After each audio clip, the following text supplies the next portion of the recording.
एउटा कम्युनिस्ट त ब्युजिएको हुन्छ चेतनाले, स्वमूल्याङ्कनले अनि छामेको हुन्छ माडी आफ्नै आफ्नाको आफ्नो परिवेशको। सोध्छ प्रश्न नीतिका नियतिमा, परम्पराका निरन्तरतामा। कम्युनिस्टले त जुधाउँछ आँखा ईश्वरसँग, अवतार भनिएकाहरूसँग, समाजसँग, समयसँग अनि आफै भित्रका अवगुणहरूसँग। कम्युनिस्टले त नापेको हुन्छ पैदलै उकाली, ओराली अनि समथल भूभागहरू। त्यसैले त उसले देखेको हुन्छ, बुझेको हुन्छ अनि महसुस गरेको हुन्छ आम मानिसका हृदयका उबडखाबडहरू, दुःख, पीर, चिन्ताका अचल पहाडहरू। आरोहण गर्न नसकिने यी पहाड, आरोहण गर्न नसकिने यी पहाड फुटाउन लागि पर्छ ऊ हर प्रहर, लिएर जागरण अनि समानताका घन र छिनाहरू। कम्युनिस्टलाई त बिजाउँदैन, कम्युनिस्टलाई त बिजाउँदैन परालको ओछ्यान अनि हत्केलाको सिरानी। बिजाउँछ त केवल भेदभावका काँडाहरू, दमनका प्रयत्नहरू, नाङ्गा आङहरू, रित्ता भकारीहरू, गरिबी र अभावका चित्कारहरू, अबोध मुहारका पीडाहरू। कम्युनिस्ट त अगाउँछ मूलको 2 अञ्जुली पानीले, कम्युनिस्ट त अगाउँछ मूलको 2 अञ्जुली पानीले। कहिले गिठा भ्याकुरले, कहिले काफल ऐसेलुले, कहिले सिल्टेको थालमा मुछिएको नुन खुर्सानी आटोले। भलै नगरोस् धर्ममा विश्वास, ऊ पुज्छ अन्नलाई अनि अन्नका देवता किसानलाई, अन्न फल्ने यो माटोलाई अनि प्रकृतिको सहयोगी हातलाई। कम्युनिस्टको त कुनै व्यक्तिगत चाहना हुँदैनन्, उसका त सपना पनि सर्वहारा हुन्छन्, उसका त सपना पनि सर्वहारा हुन्छन्। भौतिक विलासिताको गुन्जाइस हुँदैन, गुनासाको फेरि हस्ती हुँदैन। क्रान्ति प्रतिक्रान्तिको भेलमा, क्रान्ति प्रतिक्रान्तिको भेलमा पौडी खेल्दै ऊ पार गर्न प्रयत्नशील छ अनि प्रयत्नशील छ पार गराउन सिङ्गो एउटा युगलाई असमानताको वारी किनारबाट समानता अनि समभावको पारी किनारासम्म। कम्युनिस्टलाई त सधैँ शहादतको प्रतीक्षा हुन्छ, हाँसी हाँसी मृत्युलाई आलिङ्गन गर्न सक्ने ऊ रणभूमिमा आफ्नो मोक्ष देख्छ। ऊ सब थोक त्याग्न तयार हुन्छ, ऊ सब थोक त्याग्न तयार हुन्छ यदि बाँच्छ भने स्वतन्त्रताका प्रयत्नहरू, इन्कलाबका नाराहरू, जनमुक्तिका अभिलाषाहरू। त्यसैले त ऊ सक्छ बिर्सन आफैलाई, त्यसैले त ऊ सक्छ बिर्सन आफैलाई, आफ्नालाई, आफ्नाको भावलाई, तर सक्दैन बिर्सन आफ्ना सिद्धान्त, सहयोद्धाहरू अनि विश्व जागरणको अन्तिम लक्ष्यलाई।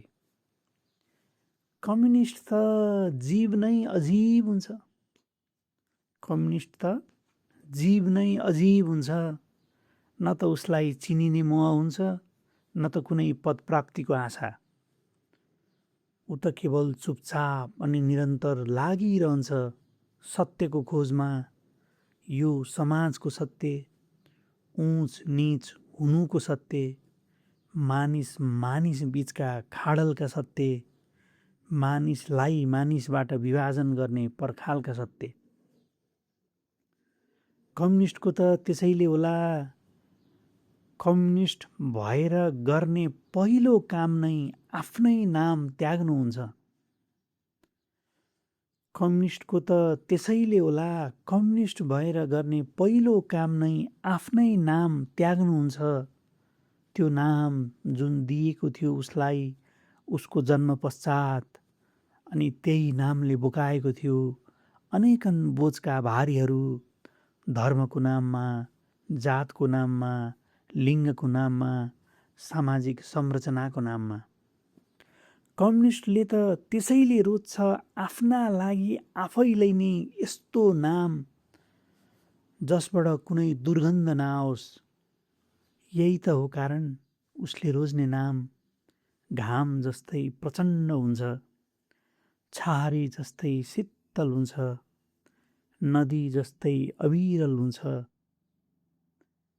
आकाशमा डुली हिँड्ने बादल जस्तै सफा हुन्छ, उषाको मनमोहक किरण जस्तै हुन्छ, पुरापुर प्राकृतिक हुन्छ, पुरापुर ऊर्जावान हुन्छ। तर विडम्बना, आजीवन कम्युनिस्ट भएको म आज आएर दिग्भ्रमित भएको छु। हिँड्दा हिँड्दै गन्तव्य भुले जस्तो सिद्धान्तको बाटोमा नै अलमल्ल परेको छु। सबैभन्दा ठुलो चुनौती त आफैले आफैलाई गद्दार देख्न थालेको छु। कम्युनिस्ट हुनुको महानतम श्रेणीबाट ओर्लेर फगत एउटा मनुष्य भएको छु। भोलिका लागि बाँच्न आज त्रासले छटपट गरेको यो समाज देख्दा, गरिबी र मजबुरीको लाम लिएर जीवन हुल्का हुल परदेश पसेको देख्दा, शासन सत्तामा पुगेका सहयोद्धाहरूलाई जनताले प्रश्न गर्दा, शासन सत्तामा पुगेका सहयोद्धाहरूलाई जनताले प्रश्न गर्दा म स्वयंले साधेको मौनता देख्दा, मेरो अगल बगलकाहरू बाहेक अरू सबैलाई बैरी देख्दा, आफू ठिक अरू सबै बेठिक भन्ने दम्ब ममा उत्पन्न भएको महसुस गर्दा, मेरो त्याग अरू सबैको त्यागभन्दा विशिष्ट हो भन्ने लाग्दा, अनि अरू ठिकै होलान् तर म गलत हुन सक्दिनँ भन्ने अहङ्कार जाग्दा, मैले कम्युनिस्ट हुनुको मर्म गुमाएँ, सिद्धान्तमा टेक्ने धरातल गुमाएँ।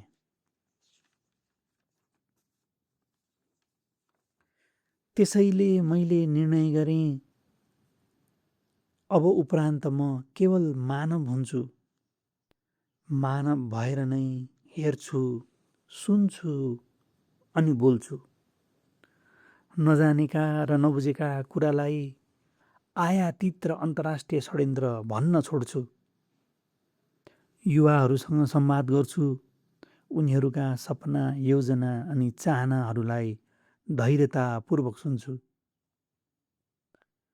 आफै अग्रपङ्क्तिमा रहेर देश हाँक्ने लोभ गर्नुभन्दा जोसिला र सफा नियत भएकाहरूलाई अनुभवका सिकाइले साथ दिन्छु। कट्टरता र क्रूरतासँग लड्दा लड्दा हराएका मेरा मानव संवेदनाहरूलाई, कट्टरता र क्रूरतासँग लड्दा लड्दा हराएका मेरा मानव संवेदनाहरूलाई पुनः जागृत गर्छु।